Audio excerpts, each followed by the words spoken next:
दोस्तों, आज मैं आपको एक कहानी सुनाने जा रहा हूँ। इस कहानी के माध्यम से आज आप यह समझ जाएंगे कि कर्म क्या होता है। क्योंकि हर एक इंसान का कर्म ही उसके सुख और दुख का भागी होता है। सही कर्म उसके सुख का भागी होता है और गलत कर्म उसके दुख के भागी होते हैं। एक बार की बात है, गौतम बुद्ध के एक शिष्य ने यह प्रश्न किया कि हे भगवान, कर्म क्या होता है। गौतम बुद्ध मुस्कुराए और उन्होंने जवाब दिया, वत्स, मैं तुमको एक कहानी सुनाने जा रहा हूँ। इस कहानी के माध्यम से तुम सभी शिष्य यह समझ जाओगे कि कर्म क्या होता है। एक बार एक राजा था जो अपने मंत्री के साथ देश का भ्रमण करने निकला। भ्रमण करते करते राजा और मंत्री एक बाजार में पहुंच गए। उस बाजार में राजा का ध्यान एक दुकानदार के ऊपर गया। उस दुकानदार को देखते ही राजा के मन में न जाने क्यों यह विचार आया कि मैं इस दुकानदार को कल फांसी की सजा दे दूं। यह बात राजा ने अपने मंत्री को बताई। मंत्री कुछ बोले उससे पहले राजा उस दुकानदार के दुकान के सामने से आगे निकल चुके थे और दूसरी बात करने लगे। मंत्री बहुत ही चिंतित हो गया। यह बात समझ नहीं पा रहा था कि दुकानदार की क्या गलती है। दुकानदार से बिना कुछ बात किए, बिना कुछ सोचे समझे महाराज ऐसा फैसला लेने के बारे में क्यों सोच रहे हैं। राजा और मंत्री भ्रमण करने के बाद राज दरबार वापस चले गए। मंत्री को रात भर नींद नहीं आई। सुबह जगने के बाद मंत्री एक साधारण प्रजा का रूप बनकर उस दुकानदार के पास गया और उस दुकानदार से पूछा, तुम क्या बेचते हो। दुकानदार ने जवाब दिया, मैं चंदन की लकड़ी बेचता हूँ। फिर मंत्री आसपास के लोगों से दुकानदार के बारे में पूछना शुरू कर दिया। सब ने जवाब दिया कि दुकानदार किसी से बोलता नहीं है, हमेशा दुखी रहता है। मंत्री को बात समझ में आ गई। मंत्री फिर वापस दुकानदार के पास गया और उस दुकानदार से पूछा, तुम दुखी क्यों रहते हो। दुकानदार ने बताया, मैं दुखी इसलिए रहता हूँ क्योंकि मेरी दुकान पर लोग आते हैं, चंदन की लकड़ियाँ सूंघते हैं और बोलते हैं बहुत ही सुंदर हैं, बहुत ही अच्छी महक है, लेकिन कोई खरीदता नहीं है, इसलिए मैं बहुत ही दुखी हूँ। मंत्री दुकानदार की बात सुनकर खुद भी भाव विभोर हो गया।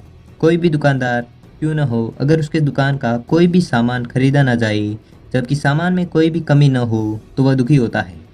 मंत्री सोचने लगा कि यह दुकानदार अपने दुखों की वजह से इतना दुखी रहता है, परंतु राजा इस दुकानदार को फांसी पर क्यों लटकाना चाहते हैं। अर्थात राजा के मन में आए हुए विचार का उत्तर अभी तक मंत्री को नहीं मिला था। मंत्री ने फिर दुकानदार से पूछा, भाई तब तुम क्या करोगे अगर तुम्हारी दुकान की सारी चंदन की लकड़ियाँ ऐसे ही रखी की रखी रह गई तो। दुकानदार ने गुस्से भाव में बोला, हाँ मैं जानता हूँ मेरी चंदन की लकड़ियाँ ऐसे ही रखी की रखी रह जाएगी, कोई भी नहीं खरीदेगा, इसलिए मैं सोचता हूँ कि हमारे देश का राजा जल्दी से मर जाए। अगर वह जल्दी से मर जाता तो मैं उस राज दरबार में उस राजा के दाह संस्कार के लिए अपनी चंदन की लकड़ियाँ देता, जिससे मुझे कुछ पैसे मिल जाते और इस बाजार के अलावा बाकी के लोगों को भी मेरे चंदन की लकड़ी के बारे में पता चलता। फिर शायद कुछ ना कुछ लोग मेरी दुकान से चंदन की लकड़ी को जरूर खरीदेंगे। मंत्री दुकानदार की बात को सुनकर सब कुछ समझ गया और उसके मन में एक विचार आया। मंत्री ने दुकानदार से चंदन की कुछ लकड़ियां खरीदी।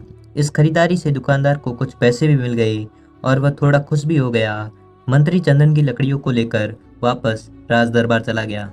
राज दरबार पहुंचकर मंत्री ने उस चंदन की लकड़ियों को राजा के समक्ष रख दिया और बोला कि हे राजन, ये चंदन की लकड़ियाँ उसी दुकानदार ने आपको भेंट किया है जिस दुकानदार को आप फांसी की सजा देने के लिए सोच रहे थे। राजा उन चंदन को सूंघने के बाद बड़ा ही खुश हुआ।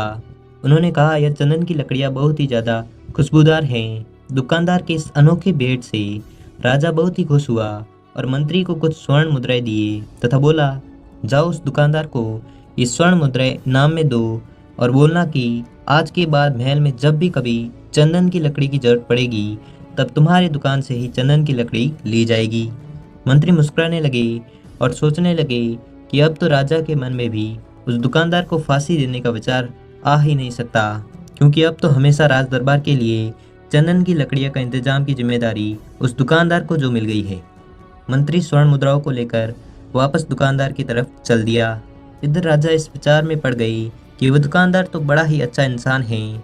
जिस वक्त मैं इसके बारे में ये सोच रहा था कि मैं उसको कल फांसी दे दूंगा, तब शायद उसके मन में उस समय यह विचार चल रहा था कि राजन पहली बार मेरे दुकान के सामने आए हैं, क्यों ना मैं उनको अपनी सुंदर और खुशबूदार लकड़ियों को भेंट करूं।